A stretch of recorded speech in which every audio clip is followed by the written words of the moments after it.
Welcome to Current Affairs. My name is Nathan Robinson. I am the editor-in-chief of Current Affairs magazine, and I am joined today by one of my favorite writers and intellectuals, Dr. Julia Serrano. Julia, thank you so much for joining me. Thanks. Happy to be here. So, we are going to talk today about a number of the bullshit arguments that are made on trans issues in the media. You are, just to introduce you properly to our listeners, you are you do many things. You're a musician, a spoken word performer, a writer. You have a blog. If people go to juliaserrano.com, they will find out of all the many things you do. But you're the author of a number of books, including Whipping Girl, a transsexual woman on sexism and the scapegoating of femininity, Excluded, making feminist and queer movements more inclusive, Outspoken, a decade of transgender activism and transfeminism, and one that I have not read but have to read because it just sounds totally weird and fascinating, which is your novel, 99 Erics, a cat cataclysm faux novel. And when people read the description of 99 Erics, which I believe does contain 99 men called Eric, it just sounds so weird and wonderful. Yeah, thanks. That was a lot of fun to write, and it's definitely sort of Hitchhiker's Guide to the Galaxy meets bisexual queer woman in San Francisco, but none of it happens in outer space. So,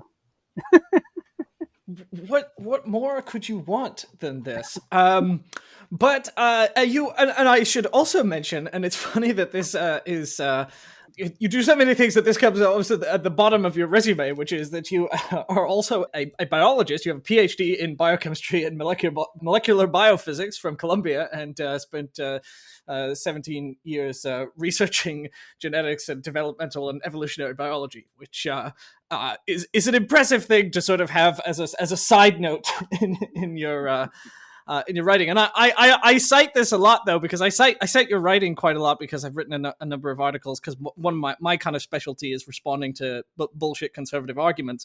And I cite your writing a lot, and you write about a lot of the things that are said about trans people, and the argument that is always trotted out by these right-wing pundits is, oh, well, biology, you're ignoring biology.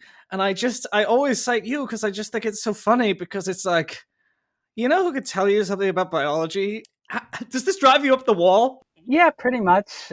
It's understandable why they do it. I think that there's become, especially in the last 5 years, although these arguments have been around for a long time, this tendency to separate out gender from sex. And so sex is biology and science, and gender is this ephemeral identity stuff that isn't based in concrete reality, and which is a very bizarre separation to make in 2021, being that we went through this period of time in the 1960s through 80s where a lot of psychologists and sociologists and feminists were thinking in terms of a sex-gender dichotomy, that they're two separate things, that sex is physical and gender is psychological or social.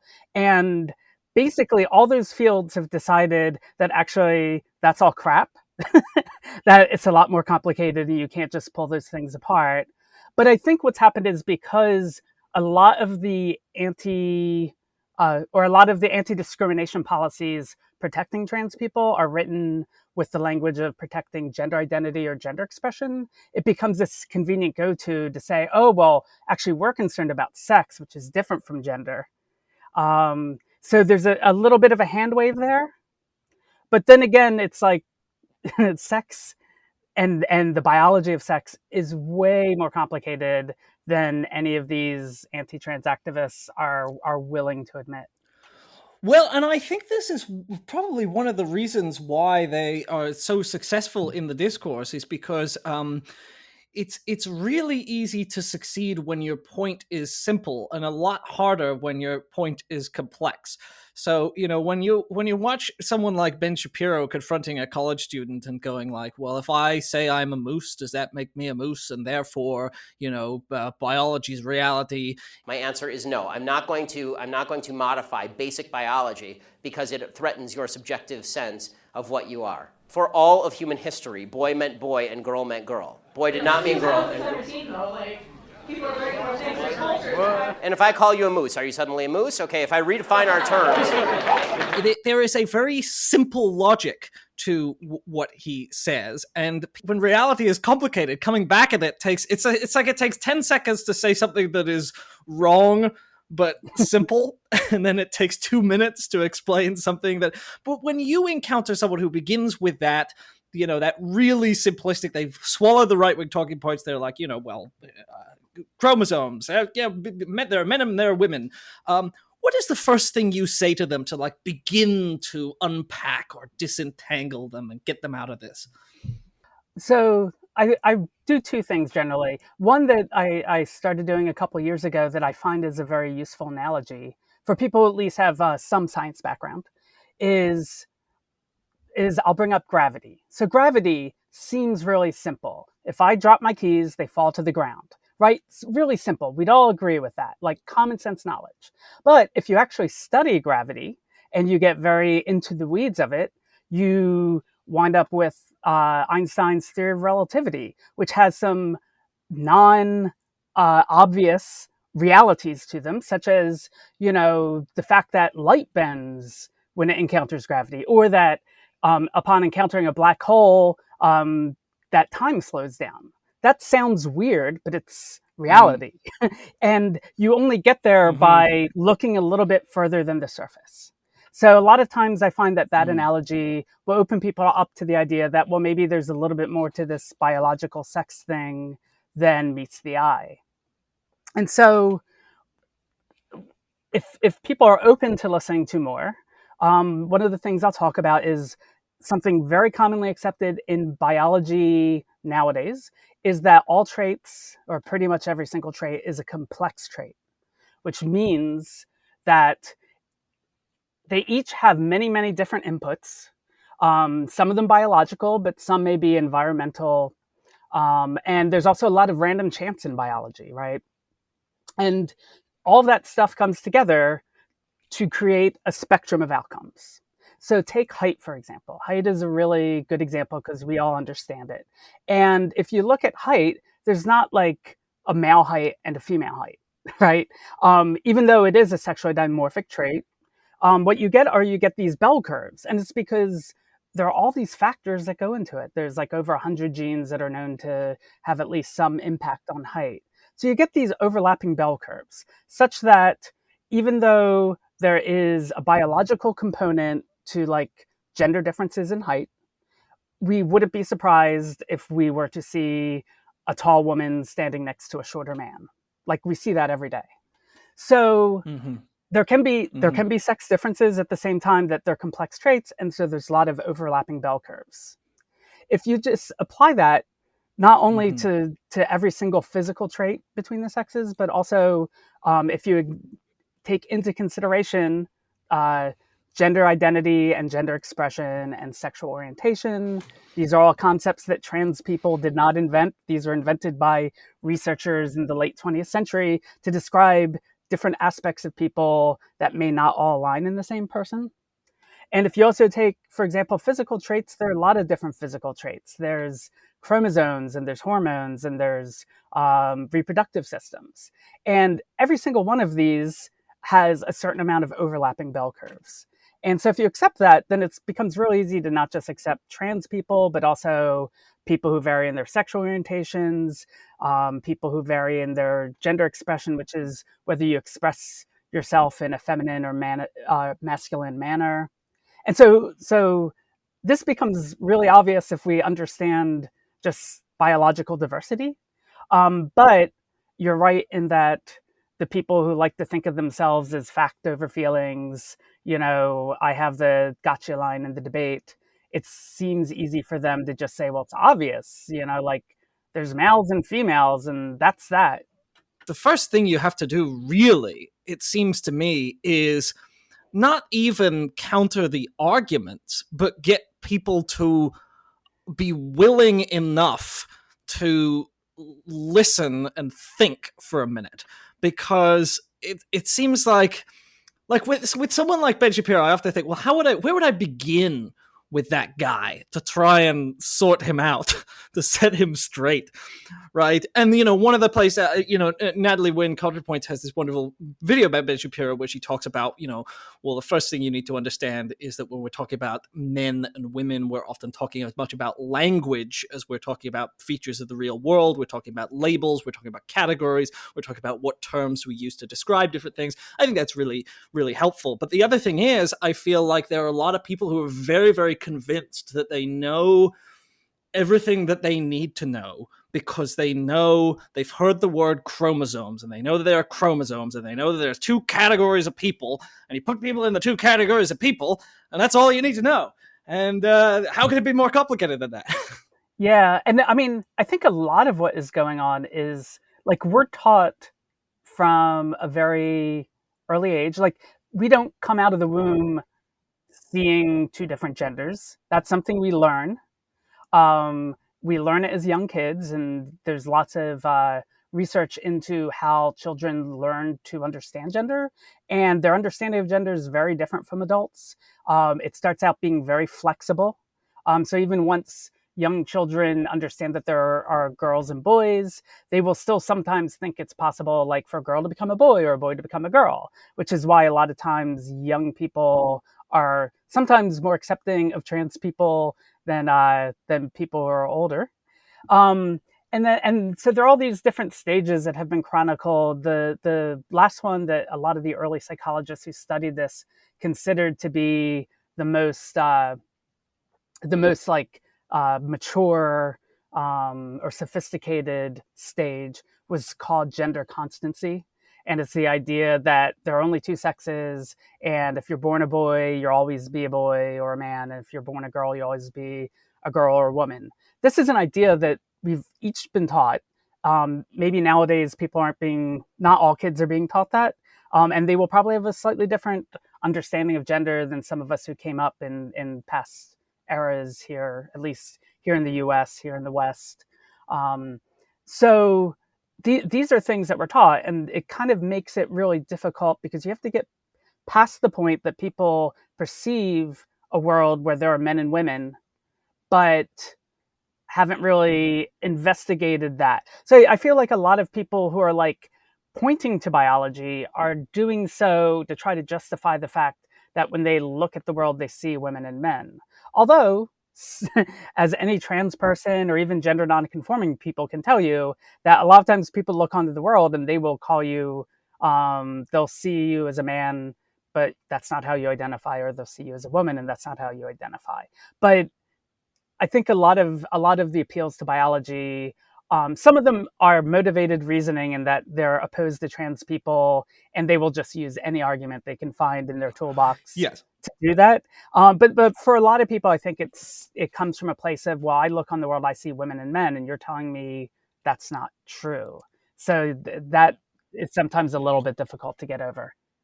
Yeah, one of the funniest things to me, the thing I cannot help laughing about, really, is that people who look on the world and see women and men, when they're going through that world, often they correctly gender trans people, right? And they can't, in fact, carry out their ideological program, right? There's this wonderful clip of Ben Shapiro talking about Laverne Cox, and he slips and calls her she. Like, he correctly genders her by accident, because that's the natural, because he sees a world of men and women, and he's got his fixed psychological categories. But Laverne Cox is in the female box in his head, and he has to, like, try and forcibly pull her out of the female box in his head, because he can't help himself. I've never watched that show either, but she's on the cover of Time magazine. Oh, or he's on the cover of Time magazine.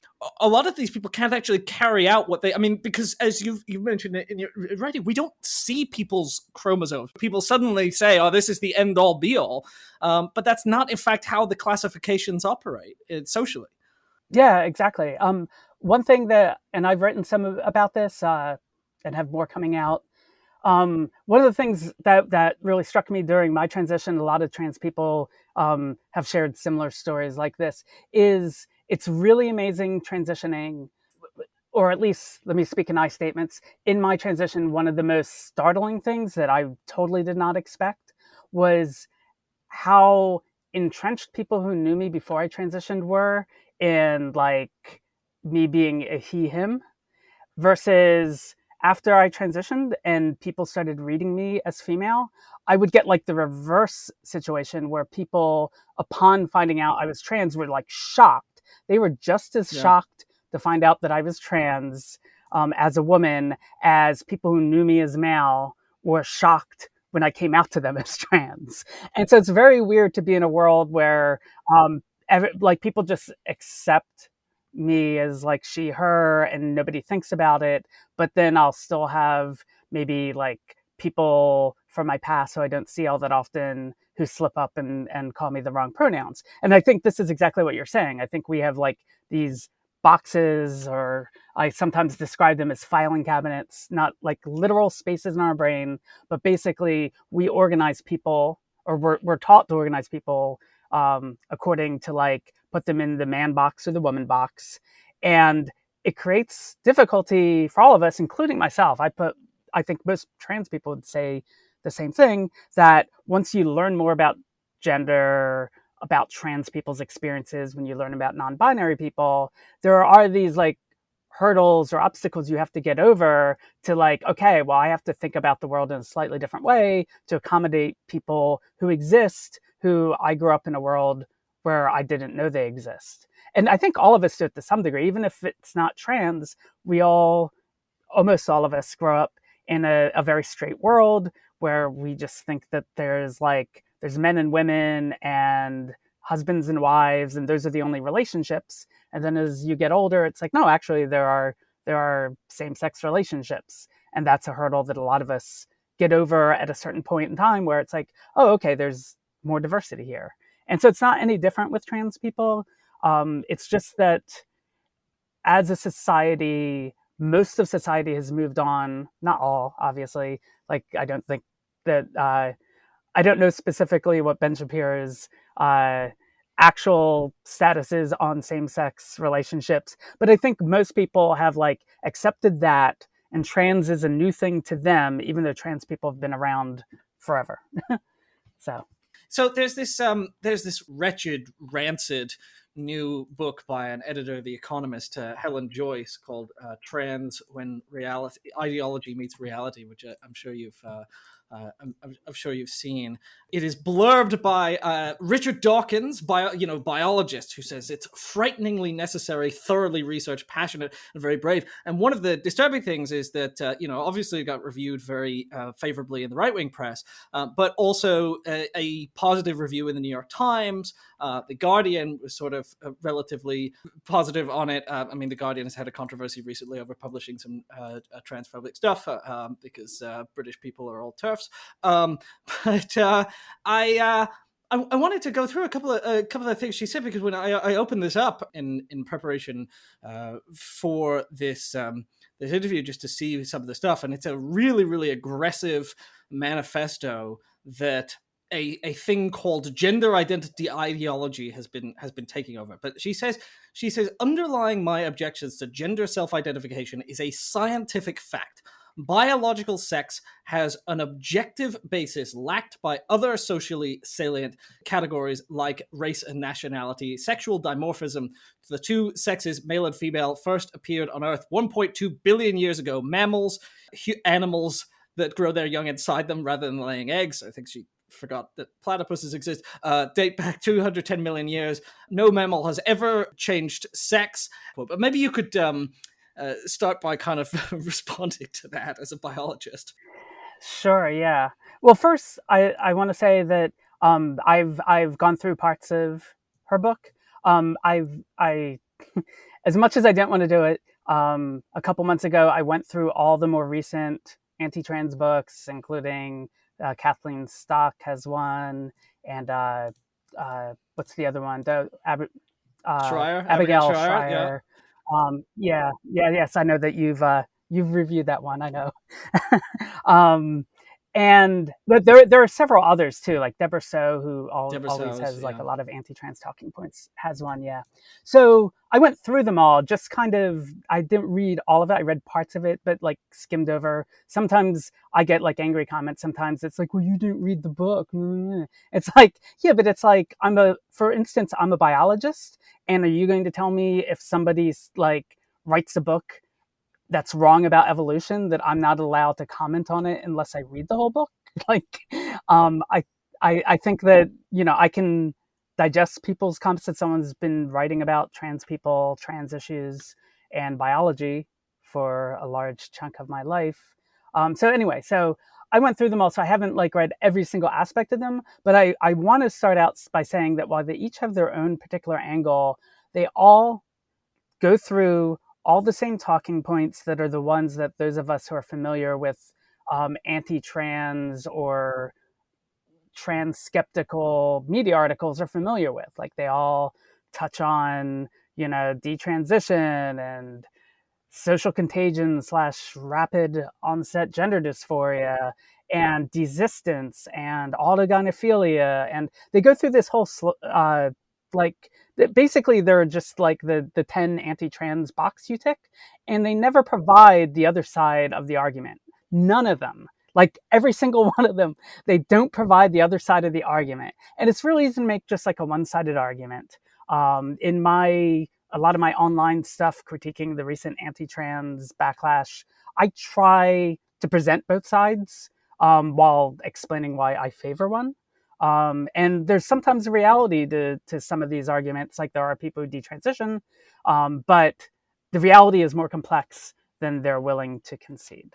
So I wanted to start out by saying that, but then to the specifics of like the biology part of her argument is that, for one thing, they're amongst mammals, there's a lot of sex diversity and species that don't quite fit into like rigid male-female dichotomies. For mammals, I will concede that yes, there's like, unlike say certain types of fish, like where like they will change sex midlife, like okay, mammals don't have that, but there are mammals, including humans, who are intersex, where basically some aspect of sexual dichotomy or sexual dimorphism, that they don't fall neatly into what's considered male or female, right? And this happens for every single physical sex difference that exists, whether it's chromosomes, whether it's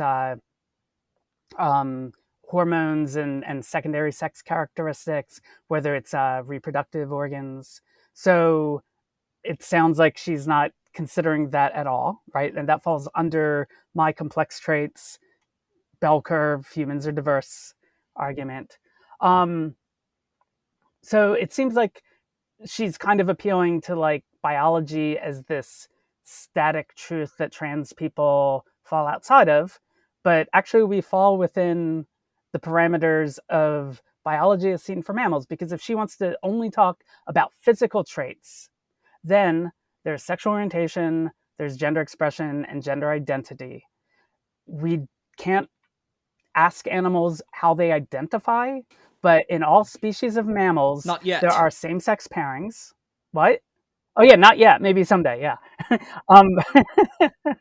I have a long-standing fantasy about learning to talk to animals. I'm sorry, that was a stupid thing to say. Yeah. No. I have parrots, and there's some parrots. I don't have an African gray, but African grays can take on a lot of words and say something. This is a divergence, but I think a funny one is I had a friend who did basically a lot of parrot sitting, and had this African gray, and the African gray parrot, his name was Mr. Purple. And so she said to Mr. Purple's human companion, "Oh, how did you come up with that name? That's such a great name for a bird." And that person was like, "Oh, I didn't come up with it. He came up with it." And it's like, what? It's like, no, I named him this, but then he just kept calling himself Mr. Purple. And so that became his name. So he identifies his gender identity as Mr. Purple, I guess. Beautiful.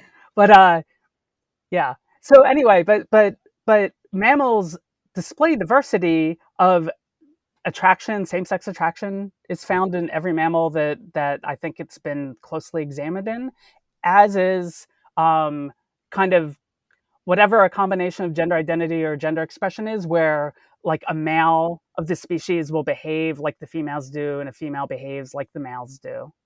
And intersex animals have been found for every mammal species that has been closely examined. So like you can appeal to biology, but you know, biology, including sexual orientation, including aspects of what we as humans call gender, you can call it like sexually dimorphic behaviors. All of these things vary within mammals too. And to just ignore that to like point to, oh, well, 200 million years ago is, you know, like since then, all mammals have been either male or female. I mean, that just ignores the existence of intersex animals. And it's just very overly simplistic. I found that, in fact, just in the previous paragraph, that the quote that I feel like is just even more wrong, where she says, gender self-identification is a demand for validation by others, but the label is a misnomer because it's about requiring others to identify you as a member of the sex you proclaim. Since evolution has equipped humans with the ability to recognize other people's sex almost instantaneously with exquisite accuracy, very few trans people pass as their desired sex. And so to see them as that sex, everyone else must discount what their senses are telling them. That just seems to be, just factually false. Yes, on several different levels.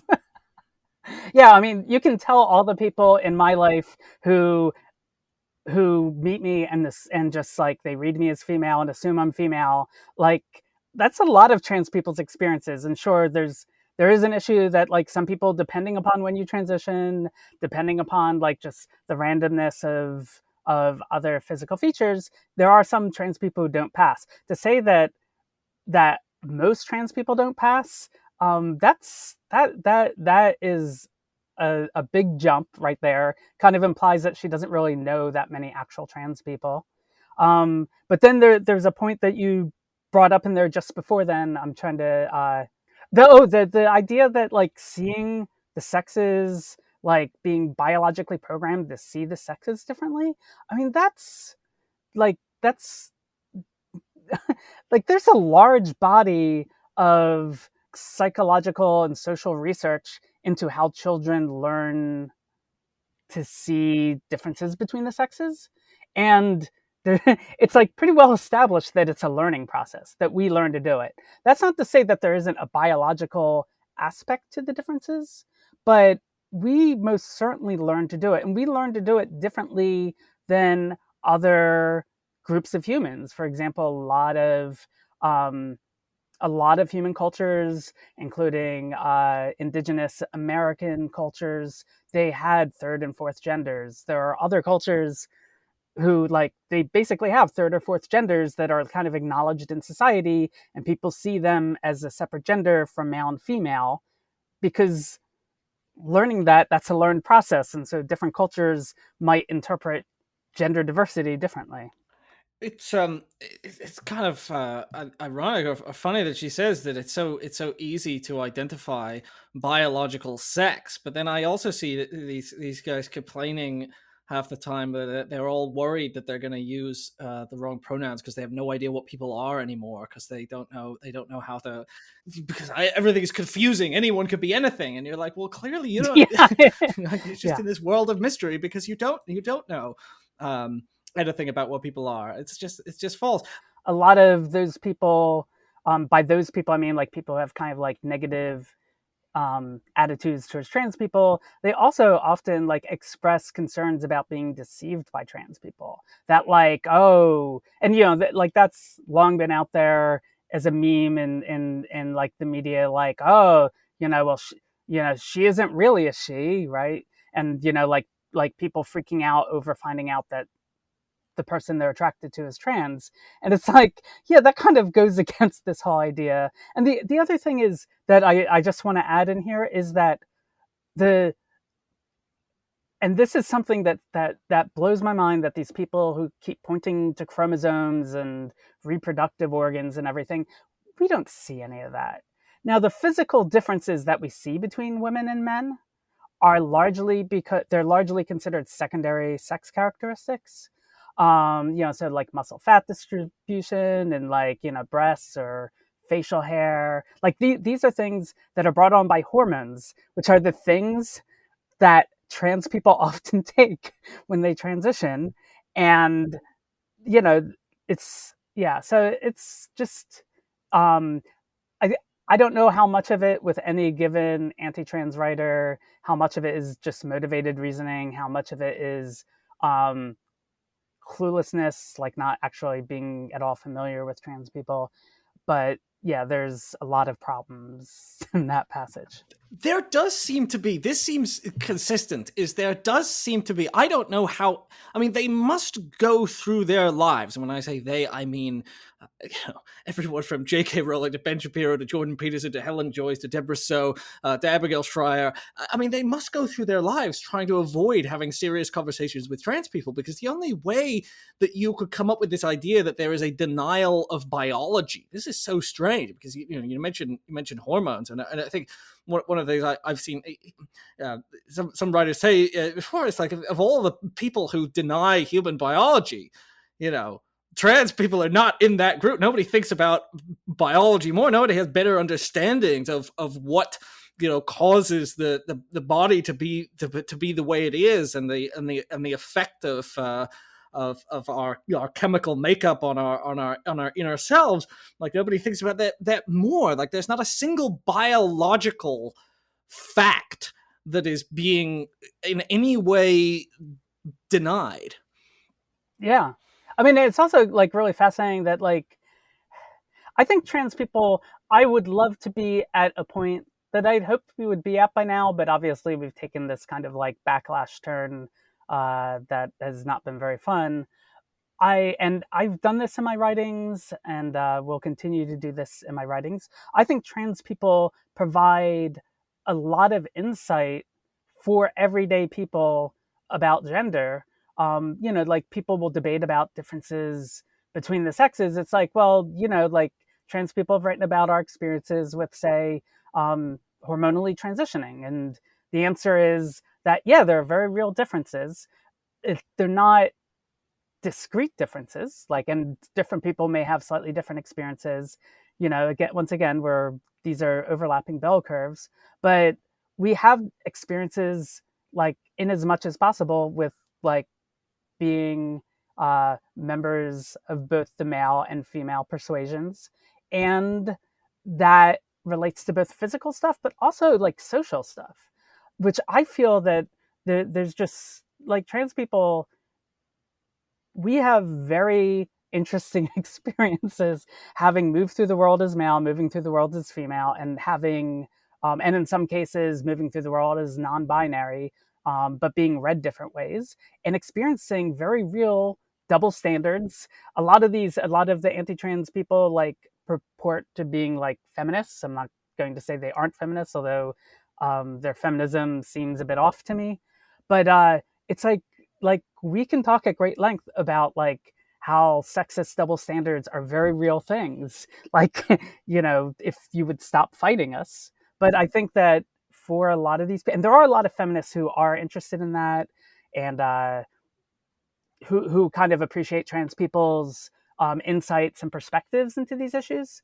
But this particular group of people, some of whom consider themselves to be feminists, just really don't want to have that conversation. They only want to have one conversation, and it's one where trans people don't get to speak, and where it ends with us being, like, shown the door out. I want to ask you about, on this topic, how you think about the definitions of terms like man and woman and what it means to be a woman, what it means to be a man. One of the gotchas that the gender critical or whatever what people like Helen Joyce and use is they say that we have to use the only categories that make sense are biological man and woman, and if we don't use those, then any other definition is incoherent or is based upon stereotyped notions of femininity. I just want to read you two quick passages from Lionel Shriver and Helen Joyce. Helen Joyce says she says that there's a circularity to the mantra of that trans women are women, which raises and leaves unanswered the question of what then the word woman means. And Lionel Shriver says that in order to construct a spectrum, it's necessary to understand what it means to be a man or woman. And she says, where we are told the trans woman may have been born a man but feels like a woman. I do not mean to be perverse, but I have no idea what it feels like to be a woman, and I am one, and I am. And she says that the trans movement seems to think that being a woman has a lot to do with, what clothes you choose to wear, and mascara and heels, and there's that's even, in fact, that's less like mild compared to some of the stuff that people like Jermaine Greer say. Okay, so where to start? So when I was writing my first book, Whipping Girl, like nowadays we have the trans women are women kind of mantra. When I was writing my book, the one that most people were familiar with was I'm a woman trapped inside a man's body, or a man trapped inside a woman's body, which served the same purpose. It's a way for trans people, and I have to say this, actually. Let me take a step aside to say this. There's this assumption that we're trans people are kind of delusional and have like really overly simplistic notions of gender, often very stereotyped ideas of gender, and that we're trying to fulfill these gender stereotypes. And it's kind of like the opposite. Like, and this is what I mean by that. I don't mean that every single trans person, like, that we're all like this and all cisgender people are like that. I'm not making that argument. What I am saying is that for me, and I'll speak in I statements, I started out viewing gender the exact same as every kid that I grew up with. I'm Generation X. Like we all were taught to see gender a particular way. It involved stereotypes. It involved bodies. It involved things you're supposed to do, things you would grow up to be, right? Like all that is just this thing that I learned, and it was supposed to be inevitable. But because I was trans, because I inexplicably had these really strong feelings about like first and foremost, thinking that there was something wrong with me being a boy, but more importantly, like just this inexplicable feeling that I should be a girl. And that really scared me, and it didn't make any sense to me, right? And I think most trans people are our first biggest critics, right? Like I was very suspicious of those thoughts. I tried to get rid of those thoughts, etc. And I went through multiple stages of learning more and more about gender, learning more and more about gender and sexual diversity, to the point where when I came out as trans, I can assure you that I questioned gender like about 1,000 times more than the average cisgender person. That's not to say that cisgender people don't question their genders. They do. I'm just saying I spent a huge amount of my life like questioning, doing research about, meeting diverse people. Like, part of my journey was meeting other queer people, meeting other trans people. Like, so I'm not saying that every trans person is like a perfect expert on gender, but what I am saying is that by and large, we spend a lot more time thinking about and questioning gender than the average cisgender person. So I just want to like kind of throw out the idea that us having simplistic notions. So going back to the question of trans women are women, or women trapped inside a man's body, these statements from a transgender perspective very clearly are attempts to explain something really complicated in a very simple way to people who might not get it. And and so I came up against the whole thing when I was first transitioning. It's like, well, what does it mean to be a woman trapped inside a man's body? Which is never how I saw myself, but I had to answer for the statement that other people would make. And the way I put it is, growing up, I had no idea what other people, that's the problem. Growing up, had no idea what other girls felt, what other boys felt. I had no idea. I only knew what I was experiencing. And so when I say I'm a trans woman, it's not because I aspire to be a woman or have stereotyped notions of being a woman, or am making this like crass assumption about what women really feel. I have no idea what anybody feels on the inside except me. So what I mean is that there are some people who have really strong feelings, and you can say feelings. I would say it's a little more complicated than that. I often describe it as being similar to cognitive dissonance, of kind of understanding that your body should be a particular way, that it isn't, and trying to sort that out, right? So anyway, that's kind of a roundabout way at getting to your question and the passages you just read, that I think that it is really complicated. And the problem isn't that trans people won't acknowledge the difference between trans women and cis women. It's that these people of these anti-trans positions, like Helen Joyce, refuse to recognize our many similarities. Okay? Every day of my life, I walk through the world, people read me as female, I've experienced sexism, I've experienced, people sexually objectifying me, I've experienced, like the stereotypical, like, men talking over you thing. Like, I have a very good sense. I don't see my experiences as a woman as being universal or being just like any other person's experiences of being a woman. And so it's just really disingenuous for them to like kind of make up these ideas that we're like just seeing ourselves as like really stereotypical women, which is also very problematic because the overwhelming majority of people who seem to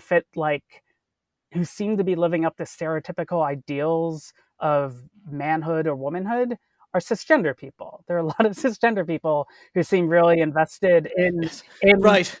I know that I've read this in your writing before. You go, why do we get the blame for this? Yeah. And I don't think Right. I'm not, I don't want to question anyone. As long as you're treating other people with respect and you're not, as long as you're not, like hurting other people or impinging on their lives, like I think it should be fine. Like I don't care how you understand your own gender. I don't care how you dress. Like, and so most trans people, I'm not going to say every trans person, but most of us reach the point where we kind of recognize that, like, trans people have these conversations amongst ourselves, like intra-community, of that not all trans people have the same experience, and some trans people see themselves this way and other people might conceptualize themselves this other way, but we all kind of fall under this umbrella of people who have the experience of understanding our genders in a way that's different from the gender we were assigned at birth. And but I think everything else, and yeah, trans people are very diverse in all these different aspects. And anyone who says that we're all just trying to be like really stereotyped masculine men and feminine women just really doesn't know any trans people. Like seriously, like you just like you saw like a couple interviews with like Caitlyn Jenner or whoever, and you've just made that assumption about like everybody. So I mean, it's shocking. As I said, I think they go through their lives making every effort to avoid having a conversation with anyone who could set them straight. I mean, Abigail Schreier's book, I don't know if that was in among the ones you picked up, but when I read that, one of the shocking things she's writing is the subtitle is the transgender craze seducing our daughters, because one of the talking points is that the young girls, and this is a real gross thing because it praises feminism, is that it suggests that it's in the name of women and girls who are being who are being taught to hate themselves and reject their what's great about being a woman. But one of the things she does in that book is she talks only to the parents of trans kids, and all of the parents, he talks to all these parents who are paranoid,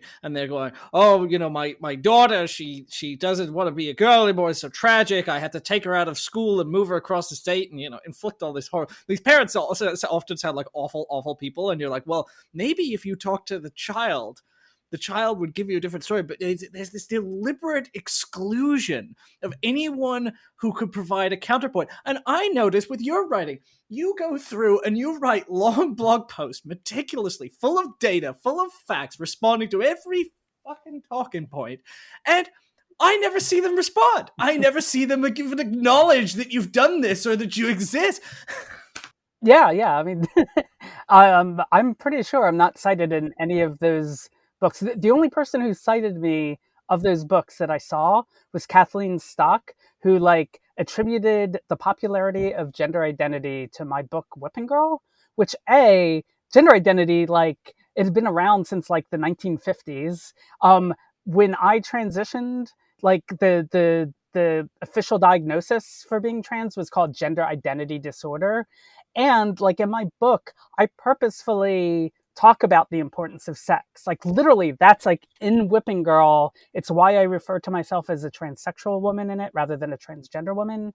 I was talking about aspects of sex being really important. And yet I don't know whether I was purposefully misread or not really read, or I think maybe it was just a popular book around this period in the late aughts, which is when they think trans stuff happened. Before then, there was no trans stuff, and then all of a sudden trans stuff exploded, and they have to explain it. I don't know. But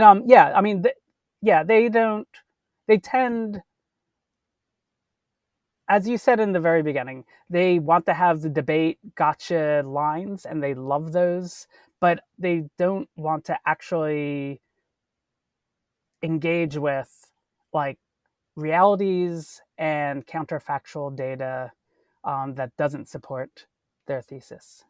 We don't have time to go through. You mentioned there are, these common talking points that occur over and over and over. There's the one about the detransitioners, where they talk about these people who regret their transitions. And they profile the detransitioners and all the, and there are people who detransition, but then there's this effort to sort of subtly convince you that this is the norm rather than the exception. You mentioned the rapid onset gender dysphoria, which is one of the things that they supposedly causing this craze where young girls who are around other trans young girls all start, it's like a social contagion. There's all these things, and you've gone through and kind of and debunked them very carefully. I've done some articles on them myself, and one of the interesting things, when you go through and you actually look at the arguments that are being made in the name of facts, in the name of science, in the name of rationality, and you look closely at it, I mean, you find that the logic is just incredibly poor. They're deliberately excluding all of the data that contradicts them. The rapid onset gender dysphoria, this study, it's all based around this study where that was another one where they talked to the parents, and they didn't even think about the fact that, well, maybe young kids who are trans, maybe they form social groups together for mutual support rather than because they're turning each other trans, right? I mean, it's just really poor stuff when you examine it closely, but it's pseudoscience in that it dresses itself up very carefully. This is what the blurb from Dawkins is all about, and this is what, publishing a thing in a journal is all about. It's this illusion of science. Yeah. One thing I've been doing lately more and more, which I think is easier to do now than it would have been 2 years ago, unfortunately because of COVID, is I often describe a lot of anti-trans activism as being a lot like the anti-vaxxer movement. And what I mean by that is within the anti-vaxxer movement, there are some people who can cite all these different sources and have all these different arguments of why vaccinations are bad, even though science tells us otherwise. But then there are just some people who just feel like it sounds gross or contaminating to have this thing injected into you. It sounds bad, or maybe, I mean, a lot of times with vaccinations, you have negative reactions because that's your immune system actually fighting the the potential virus that you may encounter in real life, right? Anyway, so some people come in with a lot of like supposed facts or papers they can cite, and some don't, and they just like want a little like, like snippet, like, it's Bill Gates putting microchips, right? That's like really out there. I think the anti-trans movement is a lot like that. There are some people who are just having this really negative reaction, or maybe they just view trans people as unnatural and or immoral, and they just want it to stop, and they will just cite any argument that they can find. And some people will kind of provide those arguments for them, even if they're not, you know, they're not well argued, and they're not actually taking into consideration the actual science and research that challenges those views. So I look at it like that, and it's very much a purposeful disinformation campaign that is essentially, as a trans activist who's been writing about these issues for a very long time, it's kind of like putting your mouth on a fire hydrant of like, there's just so much disinformation out there that it just feels like it's going to go out there and it's going to do stuff no matter how hard you try, which is very depressing, even though I and many other trans people continue onward. It is depressing, and it's really concerning because there really has been a great deal of success in recent years in pushing these new talking points. I mean, there are all these laws that Republicans are introducing around the country to try and ban medical care for trans youth, and to try and ban the presence of trans people in the sport leagues of their gender. And all the bathroom stuff. It's really concerning. And as I say, when you see positive reviews of things like that Helen Joyce book in the New York Times, and when you see stuff in the Guardian, liberal publications, it's really, really concerning. Well, I wanted to finish by talking to you about transphobia and the way that we should conceive of it, because I think you've written about this in a way that I think is quite helpful. I think that when people hear the word phobia, they often think fear, and everyone thinks, well, I'm not afraid, so I can't be transphobic. And I think, one of the things I learned from reading your writing is that it's better to understand it as a kind of double standard for how you value people's lives and experiences. And I think that you mentioned earlier the way that the other half of the story, the other half of the argument is always left out. And that's one of the things I've found whenever I've written on this. I found that, for example, J.K. Rowling writing, when you throw open the doors of bathrooms and changing rooms to any man who feels he's a woman, then you open the door to all men who wish to come inside.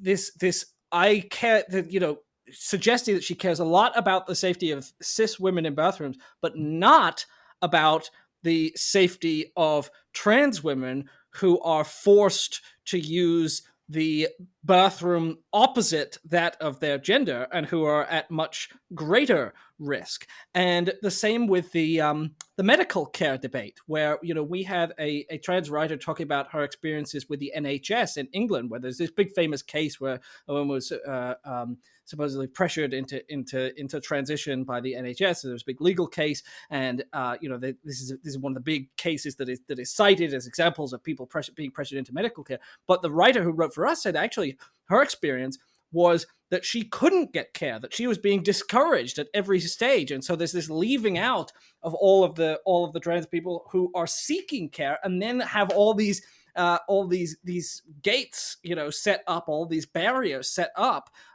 throughout their lives. And so there is this emphasis on the exceptional cases, and constantly try to find the case of like a trans person who was assigned to a prison, and assaulted someone in prison, but not thinking about, well, do trans people who are put in, does a trans woman who is put in a men's prison experience assault. There's this, and I feel like that is kind of the core of transphobia, is just ignoring trans people's lives as if they just don't matter.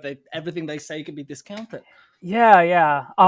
To some of your points, I wrote an essay earlier this year called "Transgender People, Bathrooms, and Sexual Predators: What the Data Say." That touches on a couple different points. A main focus is one. I think that there are two main strategies that anti-trans activists keep pushing. One is oh no, kids are being turned transgender, right? There's that whole thing.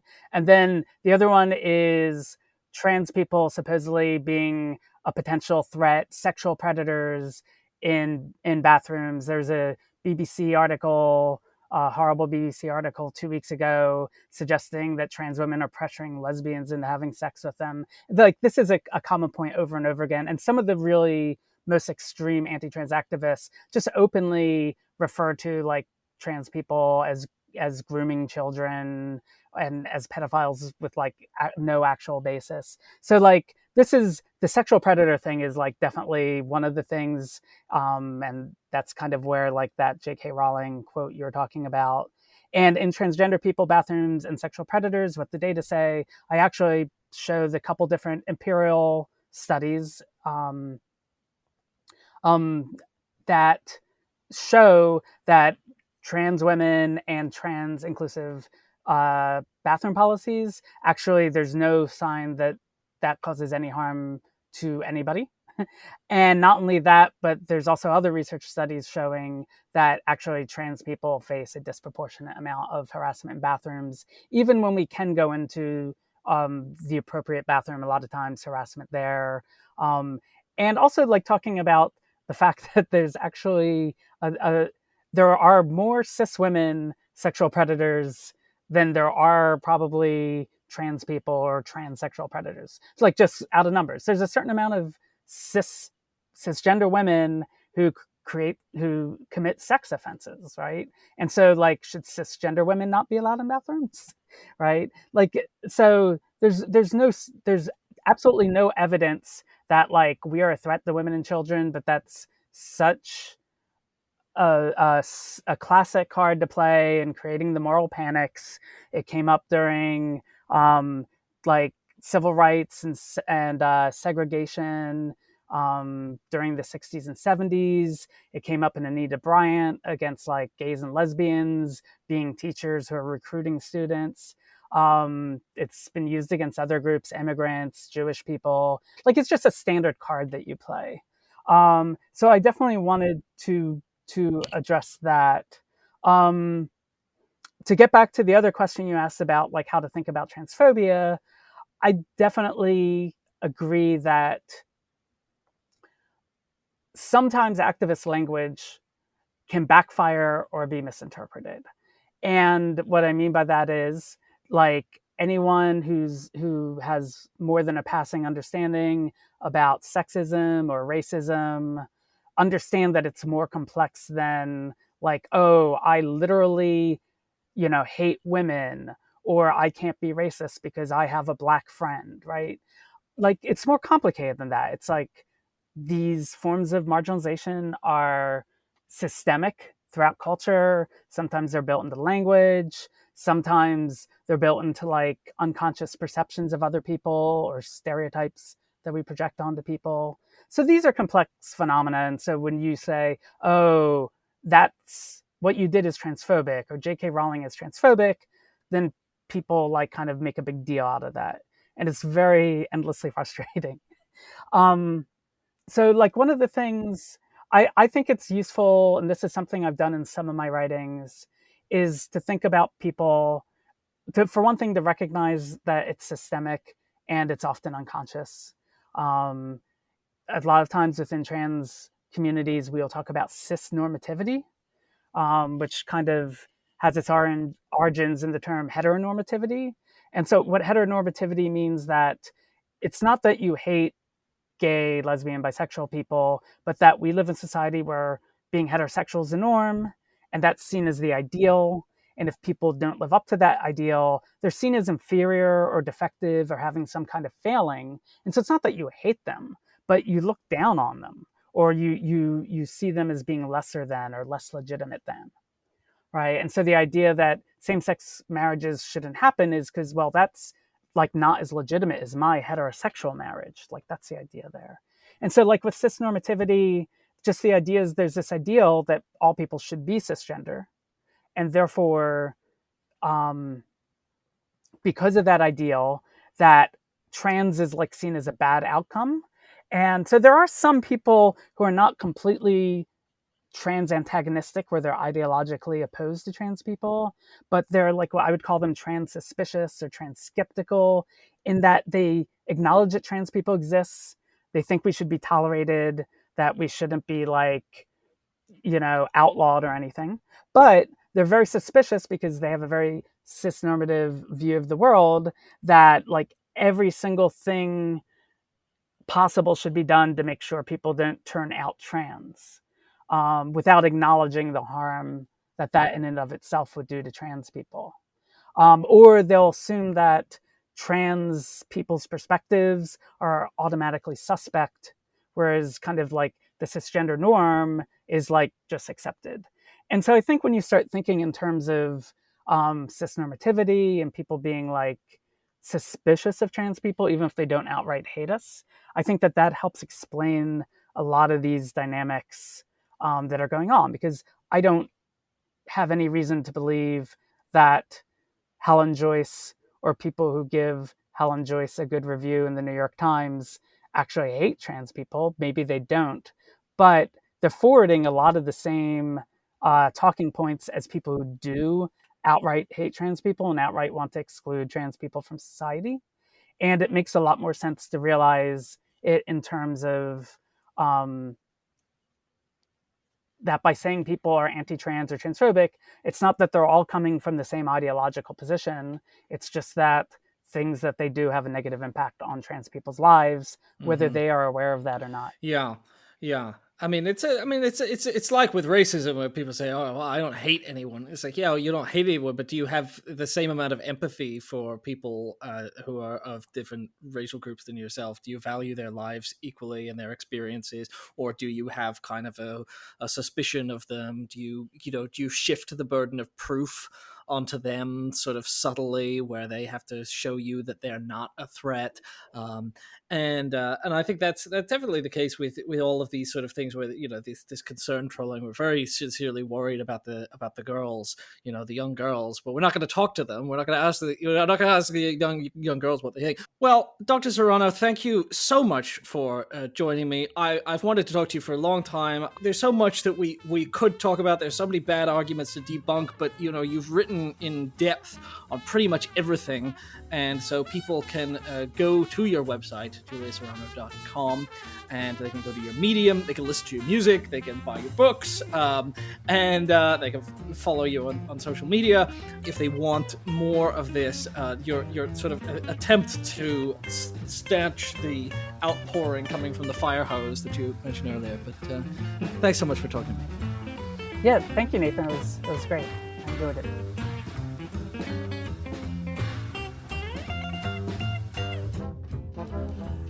The Current Affairs Podcast is a product of Current Affairs Magazine. If you are not subscribed to Current Affairs Magazine, visit currentaffairs.org/subscribe today and get our glorious print edition. The Current Affairs Podcast is released regularly every week on patreon.com/currentaffairs. Thanks for listening.